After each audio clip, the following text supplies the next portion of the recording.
Mr. Trump goes to Davos. What have we learned so far from his visit to the World Economic Forum? What is the art of the deal of the century for Greenland? Is the Great Reset dead on arrival? Here's the point.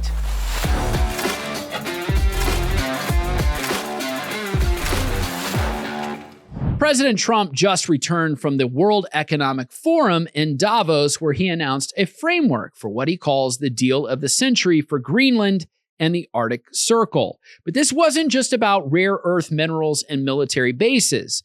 This was Trump standing in the very birthplace of the Great Reset and declaring it dead on arrival. On January 21st, following meetings with NATO Secretary General Mark Rutte, President Trump unveiled the framework of a future deal for Greenland and described it on Truth Social as coming from a very productive meeting, and later told CNBC it gives America everything we needed for national and international security at no cost. The framework includes permanent and total U.S. access to Greenland with no time limit. It enhances U.S. military presence and security arrangements, building on the existing 1951 U.S.-Denmark Defense Agreement. The deal focuses on Arctic security to counter threats from Russia and China, potentially integrating with Trump's proposed Golden Dome missile defense system. Critically, it includes access to Greenland's vast rare earth minerals, the 8th largest in the world. These minerals are vital for technology, electric vehicles, missile defense systems, and reducing China's stranglehold on global rare earth processing. Trump confirmed the deal involves mineral rights for the U.S. and NATO allies, describing it as putting everybody in a really good position, especially as it pertains to security and to minerals. Denmark still retains sovereignty over Greenland. There's no transfer of ownership or annexation.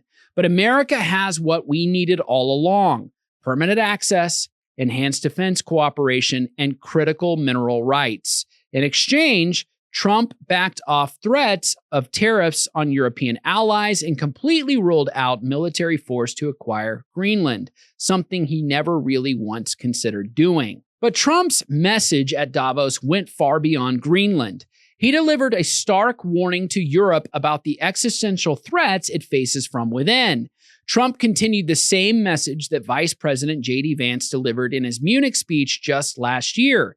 The West must stand strong against the ideology that seeks to defeat it from within and refuse to crumble to Islamic immigration and intimidation. In February 2025, Vance warned European leaders that the threat from within is the greatest risk to the continent.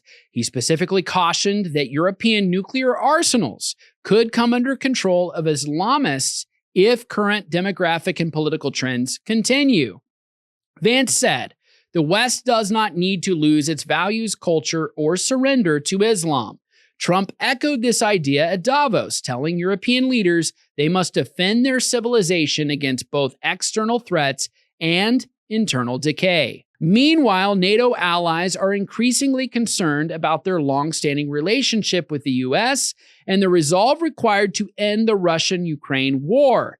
Many European nations are looking to strengthen their defenses without relying so heavily on NATO partnership, a shift Trump encouraged while demanding they pull their own weight. The timing and location of all of this matter enormously. Davos is where Klaus Schwab and the global elites launched the Great Reset in 2020.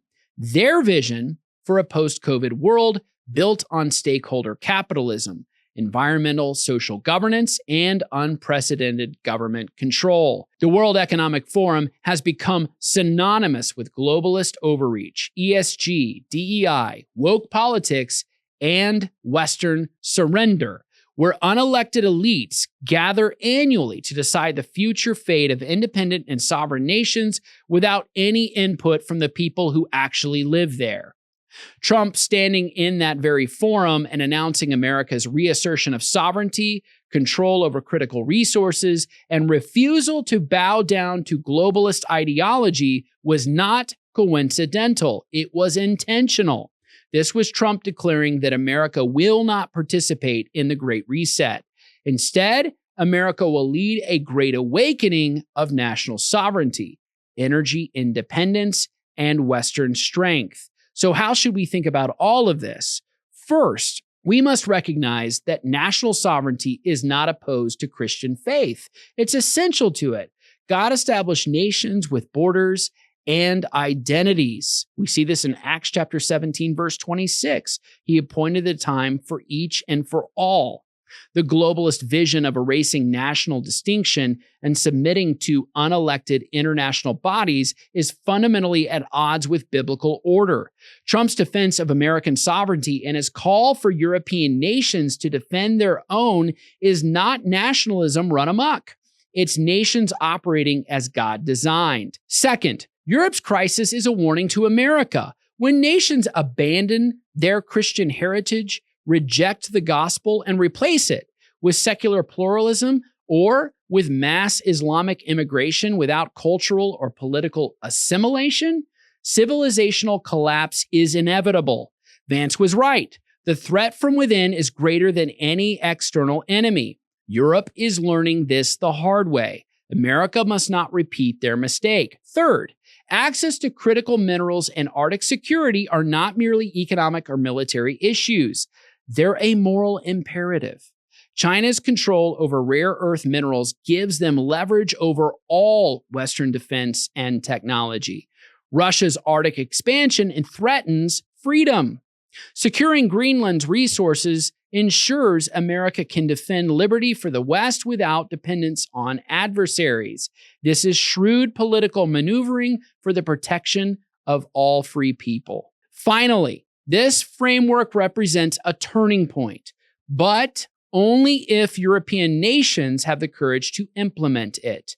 Western leaders must reject globalist control, defend their nation's sovereignty, and stand firm against ideological and demographic collapse that has taken shape over the past 2 decades. We need revival in America and in Europe, because only the gospel of Jesus Christ, which formed the West, can actually save the West. Trump went to Davos and declared that as for America, the Great Reset is over. America is back. The West will prevail, but only if it fights. Pray that God gives us the courage and the leadership to fight, fight, fight.